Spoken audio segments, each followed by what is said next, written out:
We have our Vice President-elect, Bob Red, with us this morning from California. And unfortunately, Charles Ashcraft, our most recent past president, will not be joining us. Charles is going through some radiation, and he just couldn't get his appointments changed, so he will be with us on this journey anyway. I'm sorry to announce that 5 of our members who had signed up had to cancel due to health problems, and one couple coming from Los Angeles had to cancel because they had relatives with them here from Tel Aviv, and they didn't feel that they could leave them when all that stuff was going on over in Israel right now. Since our convention in San Diego, we lost one of our great leaders, John Judge, who passed away late last year. I'm happy to say, though, his wife, Mary Ann, is going to become an associate member and a lifetime member as well.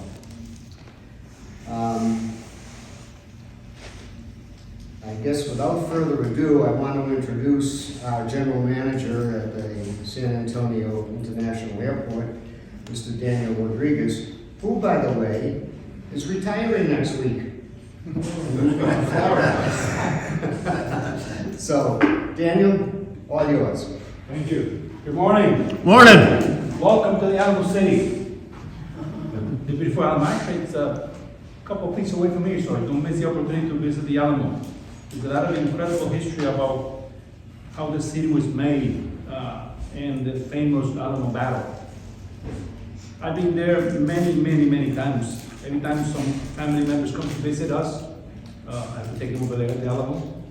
And every time I go over there, I get goosebumps. When you listen to the history, it's an incredible story how the Texans fought the Mexicans and what happened involved in that famous battle. So it's a secret place. When you go in there, you can't take pictures. It's very, we keep it quiet. So it's an incredible experience.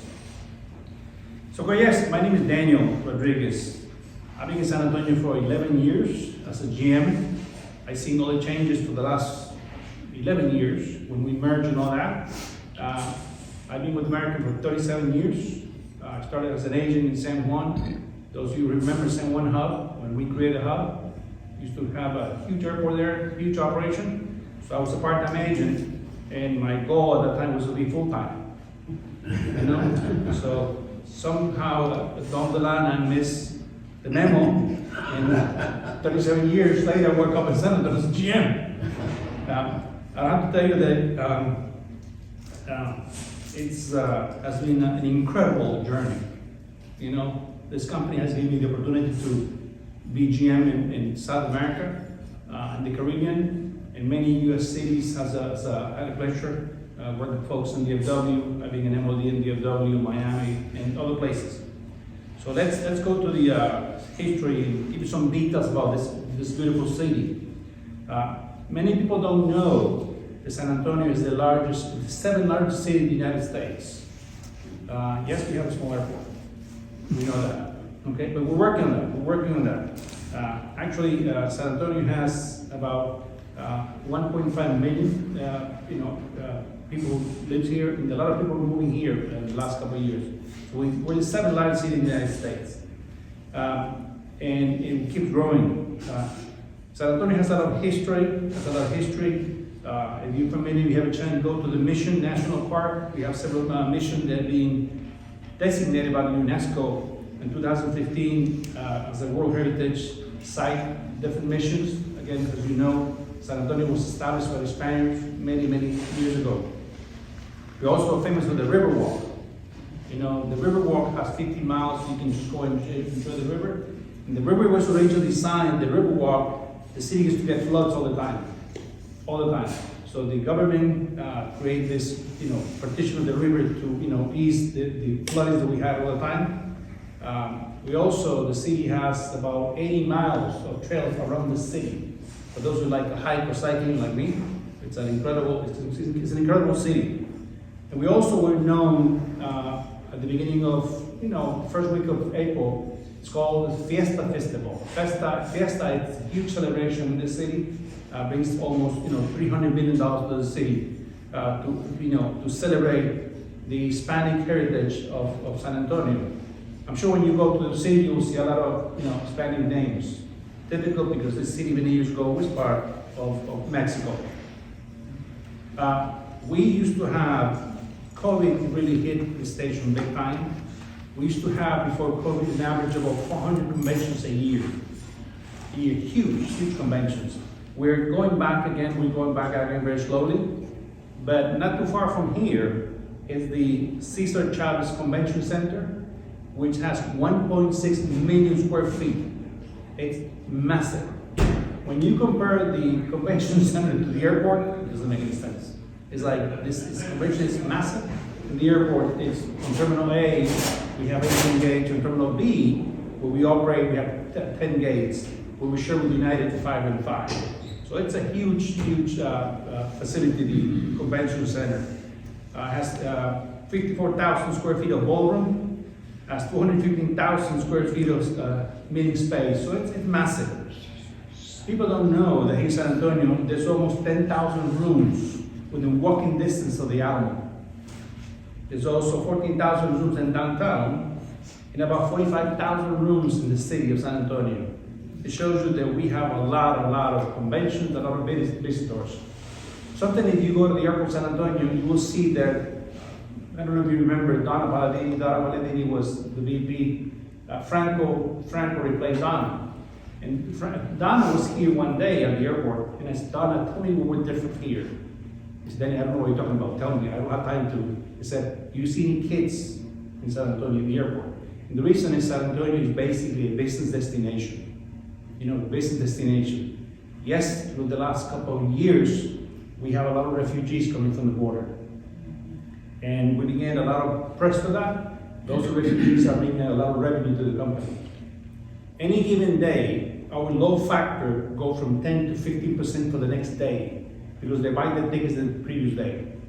So the load factor in San Antonio is always high because of the military, because of the business, because of the refugees. So it's huge for the economy, for this airport. So yes, we welcome them, and you will see, if you fly out of here, you will see a lot of those, refugees at the airport. Other things that really make a difference in San Antonio is we have Lackland Air Force Base, which is one of the largest airport bases in the United States.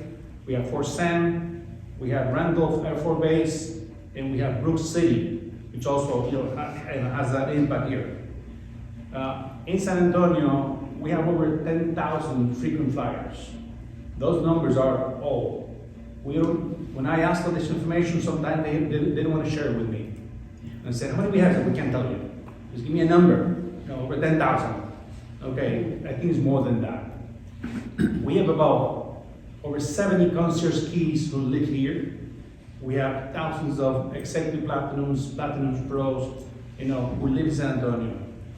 In my 11 years, this is a true story, I think flew first class once.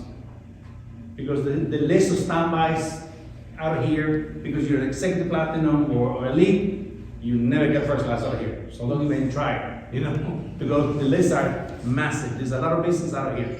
So again, last year we boarded almost 1 million passengers out of San Antonio last year. Our load factor was 89% last year, 89%. On 2021, we boarded 918,000 passengers. On 2020, we boarded 500,000 passengers only because of the COVID situation. But in 2019, we boarded 1.2 million passengers out of San Antonio. That was before COVID.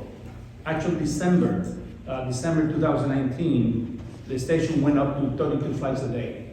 32 flights a day. Today, we have only 26.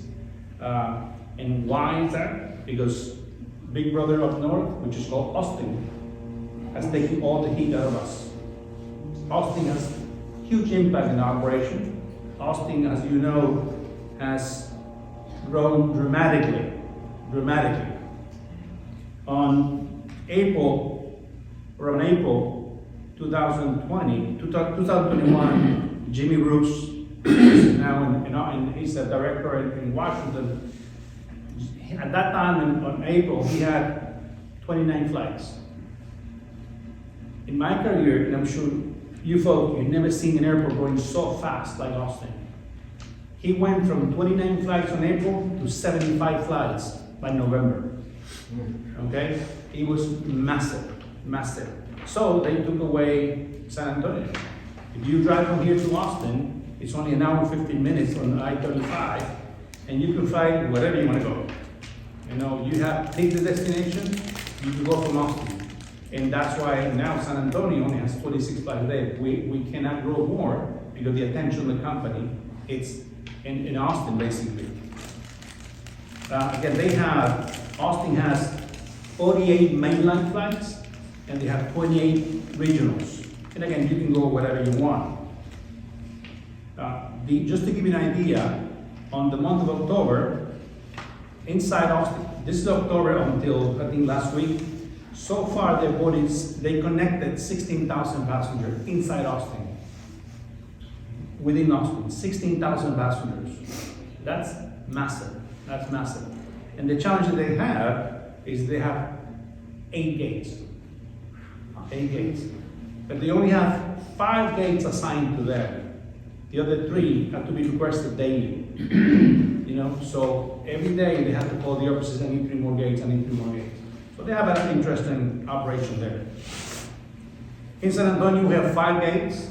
San Antonio was the last station who actually merged in one terminal back in December last year. We used to operate in Terminal A and Terminal B. Now we operate in Terminal B. We have 5 gates that we share with United.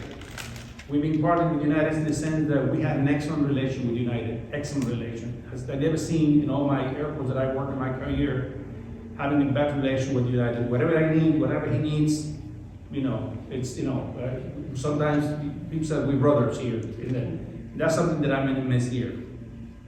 We have 25 mainlines in one region. Out of here, we have 13 flights to Dallas every day. 13 departures to Dallas. It's only a 45-minute flight. So that can show you how many customers, how many business travel, how many military, so they go between here and Dallas. We have 4 flights to Charlotte, 4 flights to Phoenix, 2 to Chicago, and 1 to Miami. We have about 10 planes that remain over there every night. Just to give you an idea, right now, we have 118 fleet service agents around. We have a TW here. San Antonio has always been a TW station, even before the merge. We had 118 fleet service agents on the ramp, and we have 80 agents at the counter in cars.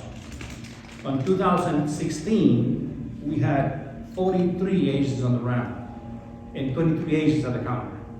So the growth, I think, has been massive in the last 7 years, 8 years in San Antonio. When we merged with US Air here had a presence, but behind the scene was Piedmont actually running. And at that time, when I came here in 2012, that's when the company went to Chapter 11, and we realigned the operation for many airports. San Antonio at that time had only 14.8 flights, and it was never outsourced. It was kept as a TW station. So throughout the years, we start taking those flights from US Air regionals, and we keep upgrading equipment on the Charlotte and the Phoenix, and that's how today we have a strong load factor of almost 90% almost every day. We have in San Antonio about 45 mechanics, takeoffs mechanics. We do a lot of maintenance here at night. And Piedmont is our partner. Piedmont does the aircraft cleaning and baggage service. They do an amazing job. We have, as I mentioned, we have on the ramp, we have TW, and we have on the agent side, we have CWA. We have an excellent relation with both unions. Sometimes we don't see eye to eye, but we as gentlemen, we see and discuss issues. And something that I would miss is the fact that we have an excellent relation with both unions. Yes, there's a new terminal coming in 2028. We're gonna have another terminal C, and we hope we can move there. We request 6 gates, and something that we don't have here, it's an outbound slot. And we don't have it because we have no space. in Terminal B. And you need to have them at your slot inside the checkpoint, not behind the checkpoint. So that's the request that we have, that by 2028 or before, we're gonna have 6 gates instead of 5, and we're gonna have that in the slot. I spoke with Network Planning, and again, I asked for more flights, and they said it's not gonna happen in the next couple of years. You may have more flights next year. We actually announced that we start going back to Philadelphia in June of next year. One of the other challenges we have in San Antonio is we get a lot of flights from Dallas, a lot. Okay? In all my years here, I can tell you that in August 16, 2016, we got 25 flights from Dallas. Okay? Having 15 diversions from Dallas, it's normal here. Our team does an amazing job dealing with Dallas weather and all that. This year so far, we have 92 diversions, which is nothing. My first year here, we have 250. Okay? Right now, the number 1 station on diversion so far this year, it's Austin with 156, Oklahoma, which is half of the size of San Antonio, 142, and then Houston with 116. That's our biggest challenge. I was telling the GM who's taking my job, his name is Joseph Edwards. He comes from Columbus and said, you know your job. You need to adjust to San Antonio. You don't know how to deal with the virtuals. Okay, that's going to be a beginning challenge. Dealing with the virtuals, it can be massive. And because we have no gate for wide body here, the airport doesn't have a gate for a 777 or 787, that doesn't mean this dispatch says, you're going to get a flight here from London, whatever, the 777. Last year, we got 2 777s, one from Madrid, one from Amsterdam. Okay? We have no equipment for a wide body plane here. So last year, the captain of the Madrid flight says, I'm out of here, I'm illegal, but I'm out of here. The captain from Amsterdam said, nope, I'm staying here. Okay? So we have to be playing 267 passengers with 4 vans with 11 seats on each van. So it was quite a challenge. It took us almost 3 hours to deplane the passengers. So we had 4 vans with 11 seats each that we used to deal with the virtuals. And again, our team does an amazing job. We have huge corporations in San Antonio who feed the economy. We have USA Today, Valero is a huge company for us. H-E-B is a huge supermarket. BCFS, which is a company who basically deals with refugees. Another corporation who bring a lot of money to the company. Just to give you an idea, BCFF brings over 8,000 buses a year with over $3 million in revenue. And then USA brings almost $2 million to the station. So in just to add, it is an interesting airport. It's a challenging. We only have 26 flights. We do a good job. We would like to have more flights. Just to give you some history, we on the last meeting we had in Dallas last September, we're doing much better. We have no issue with the pilots. We have enough pilots. We're still struggling with the regionals. I think we have about 150 regional planes parked because we don't have enough pilots. So that's also, it's created some challenges to the company. Besides that, the revenue looks very strong. The market share looks very strong. And next year, so far until the end of the year, the load factor is strong, not only for San Antonio, but the entire company. With that, that's it. Any questions? I'll be happy to answer. Bill? Easy, Bill. Too early in the morning. Hi, I'm Bill White. I happen to be retired up here in Kerrville, which is about 55 miles northwest of here. 32 years with American. Bob and I served in a lot of cities together, and a lot of jobs and stuff. Most of that time in field operations. And I'd like to say, since I've been flying out of here regularly for 14 years, that without a doubt, this is the best ground and passenger operation in American Airlines. And I'm glad that I got a chance to finally meet you and congratulate you. But everything he said is true. They just do a tremendous job here, and it just reflects on your wonderful leadership. Thank you. Thank you.